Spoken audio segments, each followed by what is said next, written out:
यह अखमेरी रोटी के पर्व के दोपहर की आराधना करने का समय है। आइए हम अखमेरी रोटी का पर्व और दुख इस उपदेश शीर्षक के साथ परमेश्वर के वचन का अध्ययन करने का कुछ समय ले। अखमेरी रोटी का पर्व दूसरा वार्षिक पर्व होता है जो फसह के पर्व के अगले दिन पड़ता है। अखमेरी रोटी के पर्व का सबसे महत्वपूर्ण अर्थ दुख है। आज हमने इस आराधना को उसी क्षण शुरू किया है जब 2000 वर्ष पहले यीशु ने क्रूस पर अपने अंतिम वचन कहे थे, जो कि एली एली लमा शबक्तानी थे, और फिर उन्होंने अपनी अंतिम सांस ली थी। उन्होंने प्रायश्चित के बलिदान के मेमने के रूप में सुबह 9 बजे क्रूस पर बलिदान करते हुए पूरी मानव जाति के पापों को अपने कंधों के ऊपर उठा लिया था और दोपहर 3 बजे अपनी आत्मा को छोड़ दिया था और स्वर्ग के राज्य में लौट गए थे। हालांकि हमें यह जानने देने के लिए सर्वशक्तिमान परमेश्वर कभी भी मृत्यु द्वारा सीमित नहीं हो सकते, एक क्षण के लिए भी नहीं। उन्होंने पूरी मानव जाति को अपने पुनरुत्थान के माध्यम से अपनी महान सामर्थ्य और अधिकार को दिखा दिया। और हम अपनी संतानों को यह कहते हुए कि चाहे हमारे मार्ग में कोई भी पीड़ा और समस्याएं आए, धार्मिकता के लिए पीड़ित होना सार्थक है, अंत तक क्लेश और पीड़ाओं के मार्ग का पालन करने के लिए बताया। वर्तमान में हम स्वर्गीय पिता और माता की इच्छा की आज्ञाकारिता में संसार के सभी लोगों और जातियों को सुसमाचार का प्रचार कर रहे हैं। स्वर्ग जाने के मार्ग पर हम कैसे सही तरह से परमेश्वर का भय मान सकते हैं और आराधना कर सकते हैं। पूरे संसार भर में इस तरह का आंदोलन उदय हो रहा है। यह आंदोलन परमेश्वर के सभी नबियों के द्वारा अंजाम दिया जा रहा है, जो इन शिक्षाओं को पहुंचाने के लिए महान प्रयास कर रहे हैं। परमेश्वर की शिक्षाओं को पहुंचाने में वह मार्ग जिस पर हम चल रहे हैं हमेशा चौरस और आसान नहीं है। कभी कभी हम ऐसे लोगों से मिलते हैं जो हमारा विरोध और बाधा पहुंचाते या हमें बदनाम करते हैं। दूसरे समय पर हम ऐसे लोगों से मिलते हैं जो हमें सुसमाचार के कार्य को पूरा करने में मदद करते हैं। हालांकि दुख के कई क्षण होते हैं, लेकिन हमेशा मसीह के क्रूस के मार्ग को याद करते हुए जो वह हमारे लिए चले, परमेश्वर हमें मसीह के मार्ग का पालन करने के लिए बताते हैं। चाहे हम कितनी भी कठिनाइयों और कष्टों का सामना करते हो, उस स्वर्ग के राज्य को याद करते हुए जहां स्वर्गीय पिता और कई स्वर्गीय प्राणी हमारे दुख के अंतिम क्षण पर हमारा इंतजार कर रहे हैं, आइए हम अंत तक निराश न हो या हार न माने। भले ही हम जिस मार्ग पर चल रहे हैं वह दुख, कष्ट और दर्द से भरा हो, इस तरह हम सभी स्वर्ग के राज्य में जाने के योग्य बन सकते हैं। आइए हम मत्ती अध्याय 16 आयत 24 पढ़े।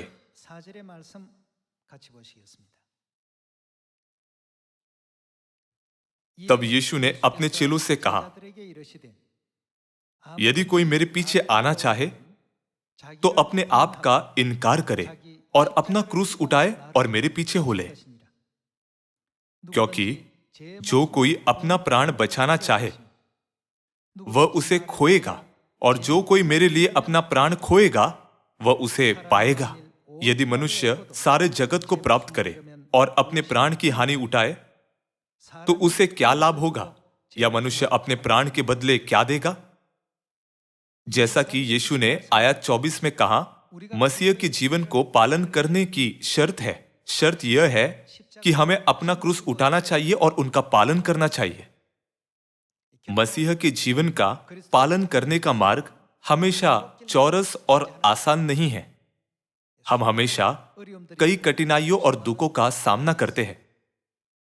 यद्यपि मार्ग कई दुखों से भरा हुआ है, हमें यह कभी भी नहीं भूलना चाहिए कि सच में शानदार और महिमामय दुनिया जिसे परमेश्वर ने हमारे लिए तैयार किया है, मार्ग के अंत में हमारा इंतजार कर रही है। हमें कभी भी कठिनाइयों से हारना नहीं चाहिए और कभी हार नहीं माननी चाहिए और कभी भी गिरना नहीं चाहिए। हमें यह सोचते हुए सभी पीड़ाओं और कठिनाइयों को सहन करना और जय पानी चाहिए कि विश्वास के मार्ग पर चलते हुए जिनका मैं सामना करता हूं वह मार्ग है जिनमें मैं अपना क्रूस उठा सकता हूं और परमेश्वर का पालन कर सकता हूं। आइए हम प्रथम पतरस अध्याय 4 पर एक नजर डालें। आज आइए हम इस अख़मीरी रोटी के पर्व पर दुख के बारे में अध्ययन करें, यह भूले बिना कि परमेश्वर हमें ईसाई के रूप में पीड़ित होने के परिणाम स्वरूप अनंत स्वर्ग को प्राप्त करने की आशीष देंगे। आइए हम इन बातों के द्वारा निराश न हो या कभी हार न माने कि हम किन दुखों का सामना करते हैं। अध्याय 4 आयत 12 में यह लिखा है, हे प्रियो, जो दुख रूपी अग्नि तुम्हारे परखने के लिए तुम में भड़की है, इससे यह समझकर अचंबा न करो कि कोई अनोखी बात तुम पर बीत रही है, पर जैसे जैसे मसीह के दुखों में सहभागी होते हो आनंद करो। मसीह के दुखों में सहभागी होना सच में बहुत महत्वपूर्ण मामला है, पर जैसे जैसे मसीह के दुखों में सहभागी होते हो आनंद करो, जिससे उसकी महिमा के प्रकट होते समय भी तुम आनंदित और मगन हो। आयत 14, फिर यदि मसीह के नाम के लिए तुम्हारी निंदा की जाती है तो तुम धन्य हो, क्योंकि महिमा का आत्मा जो परमेश्वर का आत्मा है तुम पर छाया करता है। सभी दुख जिनका हम सामना करते आए हैं और बलिदान जो हमने मसीह के महिमामय जीवन को ईसाई के रूप में पालन करते हुए किया है, दुख और बलिदान के रूप में नहीं माना जाना चाहिए। आत्मिक दृष्टिकोण से वे महिमामय पदक के रूप में माने जाते हैं। चूंकि हम शारीरिक देह में हैं तो ऐसे दुखों को सहना मुश्किल है, इसलिए कभी कभी हम थका हुआ, निराश, तनावग्रस्त महसूस करते हैं और उस मार्ग से बचने की कोशिश करते हैं। हालांकि हमारे परमेश्वर कहते हैं, यदि तुम मेरे पीछे चलना चाहते हो, यदि तुम सच में मेरे पीछे उस जगह चलना चाहते हो जहां मैं जा रहा हूं, तो तुम्हें अपना क्रूस उठाना चाहिए और मेरे पीछे चलना चाहिए। परमेश्वर कहते हैं, वे जो अपना क्रूस लेकर नहीं चलते वे अंत तक मेरे पीछे नहीं चल सकते। इसलिए चाहे कोई भी कठिनाइयों और कष्टों का हम सामना करें, आइए हम जब तक यह सुसमाचार सामरिया और पृथ्वी के छोर तक प्रचार न किया जाए और जब तक हम अपने खोए हुए भाइयों और बहनों को न खोज ले, तब तक धार्मिकता के लिए सभी दुखों को खुशी खुशी अपनाएंगे। यीशु ने धनी पुरुष और लाजर का दृष्टांत के द्वारा दुख के एक उदाहरण के बारे में समझाया। धनी मनुष्य बिना किसी दुख के जीवन जीता था, जबकि लाजर दुख से भरा जीवन जीता था। पृथ्वी पर रहते हुए तूने बिना दुख का जीवन जिया, जबकि लाजर ने बहुत दुख के साथ जीवन जिया। इसलिए क्या यह उचित नहीं है कि तू अनंत आग की झील की पीड़ा में तड़प रहा है, जबकि लाजर अब अनंत स्वर्ग के राज्य में आराम पा रहा है? जब यीशु ने धनी पुरुष और लाजर के दृष्टांत के द्वारा बताया, तो उन्होंने उन लोगों के बीच से जो पृथ्वी पर दुख भरा जीवन जीते हैं, उन लोगों को अलग किया जो बिना किसी दुख के केवल आराम और आनंद का पीछा करते हुए जीवन जीते हैं। इस दृष्टांत के माध्यम से हम समझ सकते हैं कि यीशु ने हमें यह जानने देने के लिए जागरूक किया कि हमें ईसाइयों के रूप में सच्चे और अनंत आशीषों को प्राप्त करने के लिए किस तरह का जीवन जीना चाहिए। तब क्यों ईसाई का जीवन इस तरह के दुखों के साथ होता है? आइए हम प्रथम पतरस अध्याय 5 आयत 9 में शिक्षा देखें। विश्वास में दृढ़ होकर और यह जानकर उसका सामना करो कि तुम्हारे भाई जो संसार में है ऐसे ही दुख सह रहे हैं। अब परमेश्वर जो सारे अनुग्रह का दाता है, जिसने तुम्हें मसीह में अपनी अनंत महिमा के लिए बुलाया, तुम्हारे थोड़ी देर तक दुख उठाने के बाद आप ही तुम्हें सिद्ध और स्थिर और बलवंत करेगा। उसी का साम्राज्य युगानुयुग रहे, आमीन। यहां यह कहता है कि हमारे दुखों के द्वारा जिनका हम अनुभव करते हैं, परमेश्वर हमें सिद्ध और बलवंत बनाते हैं और हमें दृढ़ रहने और विश्वास में स्थिर रहने के लिए सक्षम बनाते हैं। यही कारण है कि हमें दुख का समय दिया जाता है, लेकिन यह केवल थोड़े समय के लिए है। इसलिए प्रेरितों 14 के अनुसार परमेश्वर के राज्य के मार्ग पर हम किन बातों का सामना कर रहे हैं? हम कई मुश्किलों से गुजर रहे हैं। यदि हम अपने विश्वास के जीवन को आधे अधूरे मन से जीना चाहते हैं, तो हम पथरीले और कठिन मार्ग पर जाने से टाल सकते हैं। लेकिन यदि हम उस मार्ग पर चलने के लिए दृढ़ हैं, जिस पर मसीह पूरे मन से चले थे, हमें अपना क्रूस उठाने में सक्षम होना चाहिए, चाहे वह बड़ा हो या छोटा। आइए हम प्रेरितों अध्याय 14 में एक और वचन देखें। आइए हम अध्याय 14 आयत 22 पढ़े। और चेलों के मन को स्थिर करते रहे और यह उपदेश देते थे कि विश्वास में बने रहो, और यह कहते थे हमें बड़े क्लेश उठाकर परमेश्वर के राज्य में प्रवेश करना होगा। इस उपदेश की शुरुआत में मैंने यह कहा था कि परमेश्वर हमें स्वर्ग के राज्य में जाने के लिए एक शर्त देते हैं। वह शर्त यह है कि हमें बहुत कष्टों से गुजरना होगा। वे लोग जो सच्चा और ईमानदार ईसाई का जीवन जीते हैं, कभी कभी अपने परिवार, अपने पड़ोसियों और अपने जान पहचान वालों से और समाज से भी कई कठिनाइयों का सामना करते हैं। बहुत सारी बाधाएं हैं जो हमें विभिन्न तरीकों से परखती रहती है। हालांकि हमें उन बाधाओं को टालना नहीं चाहिए या मसीह में अपने विश्वास को त्यागना नहीं चाहिए। हमें यह समझना चाहिए कि यदि हम उनके द्वारा आत्मविश्वास के साथ चलते हैं, तो हमारे सामने लाल समुद्र एक बाधा नहीं होगी, बल्कि हमारी मंजिल के लिए एक अनिवार्य शॉर्टकट होगी। लाल समुद्र जो हमारे मार्ग को बंद करता है, वह हमारे लिए एक बड़ा दुख और बाधा है। लेकिन जब हमारे पास परमेश्वर पर सही विश्वास होता है, लाल समुद्र जो कभी हमारे लिए एक बाधा था, वह फिर एक बाधा या शत्रु नहीं रहता है, लेकिन यह हमारे लिए खोला गया अनुग्रहमय और उद्धार का मार्ग बन जाता है और अब हमारा सहयोगी है। लाल समुद्र के समान बाधा भी एक हथियार बन जाएगी जो हमारे शत्रुओं को नष्ट कर देगी। हमें इस पर विश्वास करना चाहिए। इसलिए वर्तमान दुख या दर्द के रूप में समाप्त नहीं होते, लेकिन इसके बजाय एक आशीष है। उन दुखों के द्वारा जिनका हम अनुभव करते हैं, परमेश्वर हमें सिद्ध और बलवंत और विश्वास में दृढ़ रहने में और स्थिर रहने में सक्षम बनाते हैं। आज अख़मीरी रोटी के पर्व का दिन है, वह दिन जो मसीह के क्रूस पर दुख और बलिदान को प्रतिबिंबित करता है। फसह की रात से शुरू होकर मसीह ने रात भर गत्सेमनी के बाग में मानव जाति के उद्धार के लिए प्रार्थना की। वहां उन्होंने उस पीड़ा का भी पूर्वाभास किया जिसका वह हमारे उद्धार के लिए सामना करेंगे। चूंकि वह जो दुख झेलने वाले थे, वह इतने कष्टदायी थे कि उनके माथे पर पसीना लहू की बूंदों की तरह हो गया था।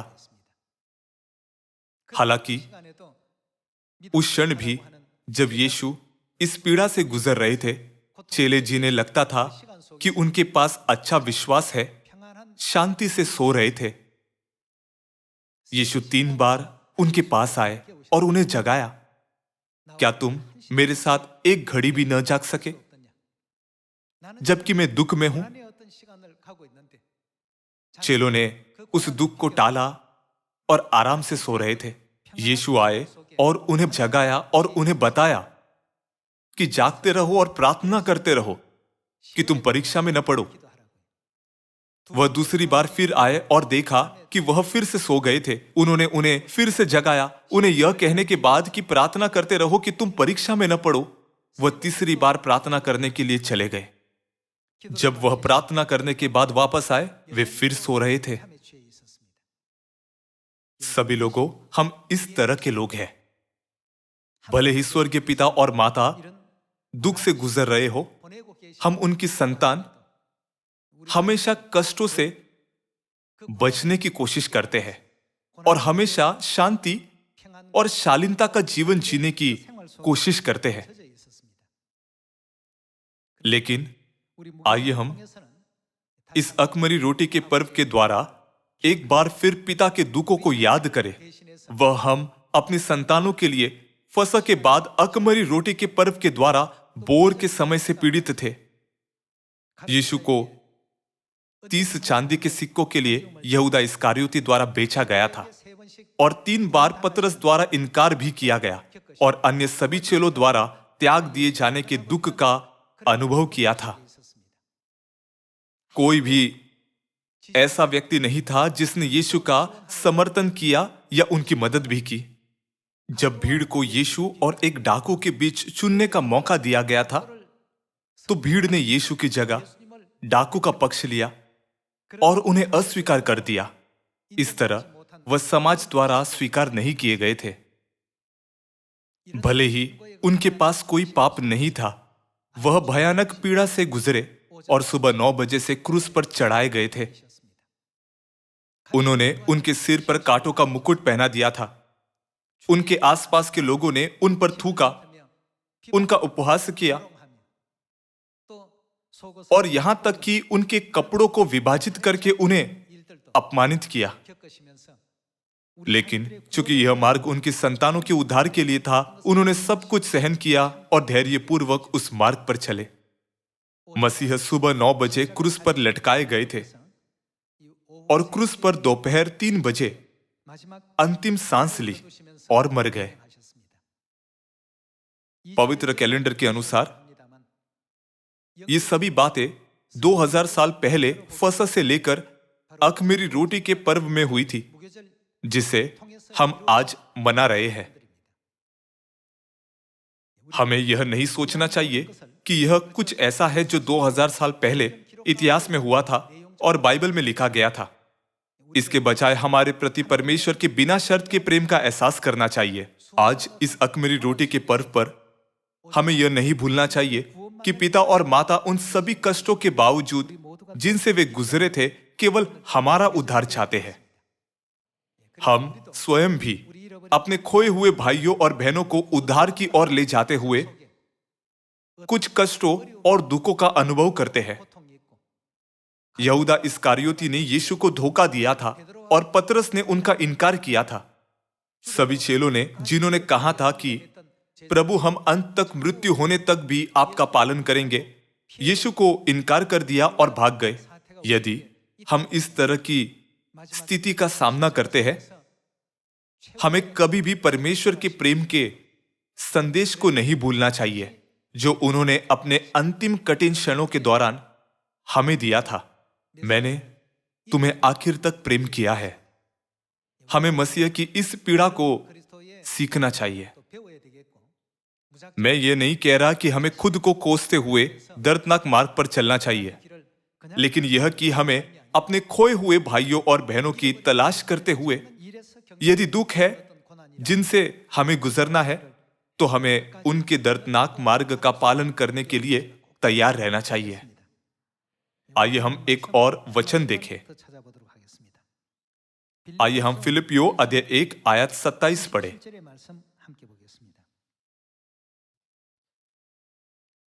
केवल इतना करो कि तुम्हारा चाल चलन मसीह के सुसमाचार के योग्य हो, कि चाहे मैं आकर तुम्हें देखूं या न भी आऊं, तुम्हारे विषय में यह सुनूं कि तुम एक ही आत्मा में स्थिर हो और एक चित होकर सुसमाचार के विश्वास के लिए परिश्रम करते रहते हो और किसी बात में विरोधियों से भय नहीं खाते। यह उनके लिए विनाश का स्पष्ट चिन्ह है, परंतु तुम्हारे लिए उद्धार का, और यह परमेश्वर की ओर से है। क्योंकि मसीह के कारण तुम पर यह अनुग्रह हुआ कि न केवल उस पर विश्वास करो, पर उसके लिए दुख भी उठाओ। और तुम्हें वैसा ही परिश्रम करना है जैसा तुमने मुझे करते देखा है, और अब भी सुनते हो कि मैं वैसा ही करता हूं। परमेश्वर ने हमें न केवल मसीह पर विश्वास करने का अनुग्रह ही प्रदान किया है, बल्कि हमें उनके लिए दुख का अनुग्रह भी प्रदान किया है। हमारे मार्ग में चाहे जितने भी दुख क्यों ना हो, आइए मसीह का इनकार न करें, लेकिन विश्वास करें कि स्वर्गीय पिता और स्वर्गीय माता हमारे पिता और हमारी माता है। आइए हम सियोन की ऐसी संतान बने जो सभी मानव जाति के लिए पिता और माता के बारे में प्रचार करते हैं और उनकी उद्धार की ओर अगुवाई करते हैं। अख़मीरी रोटी के पर्व के द्वारा परमेश्वर ने हमें यह एहसास दिलाया कि दुख कभी बुरा नहीं होता, और यह कि परमेश्वर हमें दुख के माध्यम से विनाश की ओर ले जाने का इरादा नहीं रखते, लेकिन यह हमें एहसास दिलाने के लिए और सिद्ध बनाने के लिए एक आवश्यक प्रक्रिया है।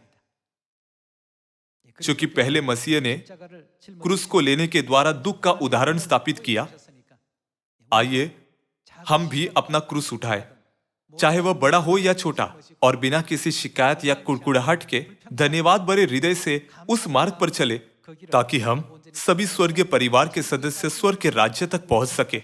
इसके द्वारा मैं आज दोपहर की आराधना का उपदेश समाप्त करना चाहूंगा। आपका बहुत बहुत धन्यवाद।